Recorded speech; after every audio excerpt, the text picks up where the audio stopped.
When I last saw you, we were traipsing around Fisherman's Wharf, getting assaulted from above by seagulls, listening to a great audio. You were going to bring that up. Well, you're like a 7-year-old. I am. Nothing funnier than somebody getting pooped on. Okay, but give me. That was the launch. That was now what, 4 months ago. Give me an update on the business. Where is Detour right now? So we launched actually about 2 months ago in the App Store. When we talked, that was a kind of closed beta that we were doing. We've got 9 detours launched just in the San Francisco Bay Area. Each one lasts about 45 minutes, and it takes you through a different part of the city and helps you see it through somebody else's eyes. These are immersive, like very high quality walks where a tour guide is telling you where to go. Your phone is in your pocket the whole time. And you've got great tour guides too doing this. Yeah, I mean, we tried to find people who were not just traditional tour guides, but people who were real members of the community. So at Fisherman's Wharf, for example, we found a fisherman who's been fishing there for the last 40 years, and he takes you behind the touristy facade and shows you what life at the wharf is really like. Are you just in San Francisco right now? We did one in collaboration with Radiolab down in Austin for South by Southwest, but other than that, we're just in San Francisco. So you've got to tell us what your favorite tour is. They're all different. There's one that we did recently that I think is really interesting that's actually about trash. And it takes you down to the Bayview area of San Francisco where a lot of the trash processing happens, and it talks about the city's goal to be landfill neutral by the end of the decade. It's not what you typically think of when you go on a tour, but it's an amazing experience where you really learn a lot and you're really entertained. So I think it's an example of the types of ways that we're trying to push the medium. How big of a market do you think this is? You know, I've never thought about things that way.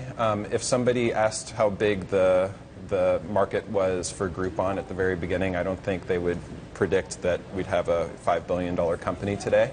I just think about, is this something that people want? Is this something that I want? And this is an idea that I had whenever I would travel, even back before Groupon, just feeling like there has to be a better way than being in a tour group with a bunch of people that you don't really know, trapped in this 3-hour experience that's kind of hit or miss.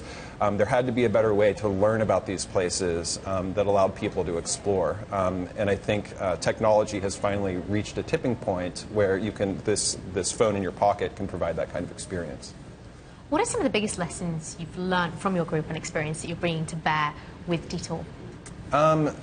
You know, I've learned how to dress better, and I don't know, it's all like mundane stuff. Let me think of something like pithy and awesome to say. Well, look, I mean, people are interested. You know, the value of building a pristine consumer experience and not compromising on that at all is something that we saw proven out again and again at Groupon, and it's something that we're really trying to stay true to.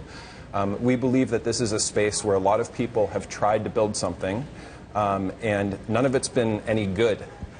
So we said, we're just going to not do that. We are going to make sure that it's good, and no matter how hard it is. And it has been hard. We're building the tools to create content in this medium at the same time that we're building the consumer app to consume it. So it's almost like we're building 2 startups at once, and then we also have a team that's creating the content. So it's almost like 3 startups at once, and it's made it a real challenge and a lot of work. But we're really proud of the experience that we've created, and we think people will be surprised when they take their first detour. So just to follow up on Ruzwana's question a little bit, you had a very public experience in your final years at Groupon. Has building something more intimate that you control with Detour, has it been like a sort of a healthy experience? Has it helped recover from the battle scars that you got at Groupon?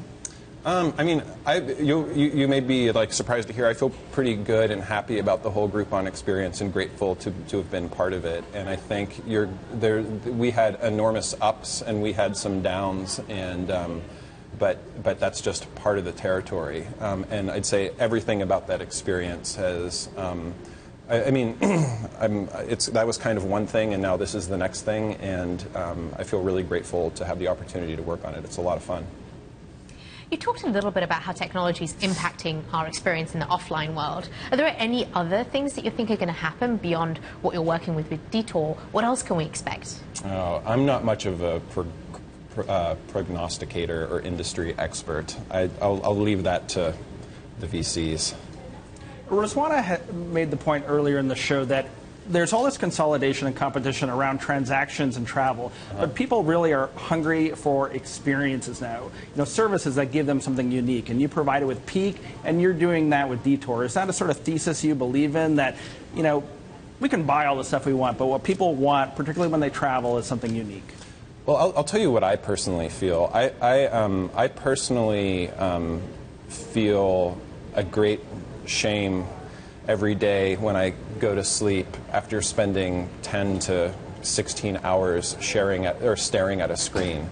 And then sometimes months will go by, and that will have been my life. And I feel like I'm missing something, and I feel like so much of the technology that we're building today is where success can be measured by its ability to get us to look at the screen even more. And so much that's interesting about life is when you encounter its rough edges out there in the world. So I'm trying to make the real world interesting, faster than Oculus Rift makes the fake world interesting.